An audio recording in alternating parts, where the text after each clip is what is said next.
Well, every year, millions of tons of plastic waste flow into the sea around the world.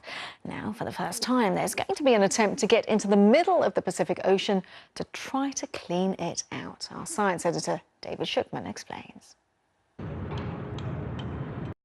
In San Francisco, final construction of a massive project with an incredibly bold ambition: to try to clear the oceans of plastic waste.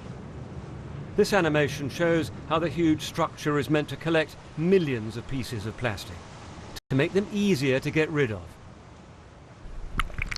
Sights like this have shocked people around the world, and images of the damage to wildlife have inspired this effort to clean up. If we don't do it now, all this plastic will start breaking down into smaller and smaller pieces. And the smaller the pieces are, the more harmful and the harder to extract from the marine environment. So we feel there is a sense of urgency. There's plastic waste in every ocean around the world, and this is the first attempt to clean it up. It'll take place in the Eastern Pacific in a rotating current that traps plastic, what's called the Great Garbage Patch. It's bigger than Britain and France combined. So how is the project meant to work?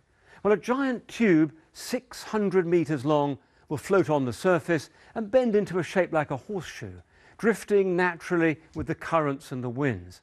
Now, because it'll move faster than all the bits of plastic in the water, it should slowly gather them together into a small area. Underwater, a kind of barrier will hang 3 meters down and trap plastic below the surface. And the design should mean that any fish will pass under it. And once the plastic has been drawn into a dense mass, it'll then be collected by ship and taken away to be recycled. No one can be sure if the huge system will work, and some experts worry it could harm marine life. The major problem is those creatures that passively float in the ocean and can't actually move out of the way. They're going to be, once they're in this array, they're going to be trapped there, unable to move. And for example, plankton is it's the bottom of the food chain, so we really don't want to be taking that out of our oceans.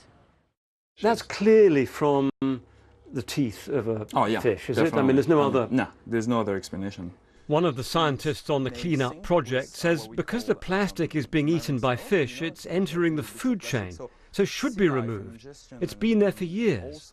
We find plastic from the 70s, from the 80s, from the 90s in the middle of the ocean, and then we also find, languages on those bits of plastic. So we'll find in the North Pacific a lot of Chinese, Japanese, English, and we try to define where the things may have come from. The plan is to start with one collection device and eventually deploy 60 of them. But all the time, more plastic is pouring down rivers into the oceans. So on its own, the clean-up operation will never be enough. David Schuckman, BBC News.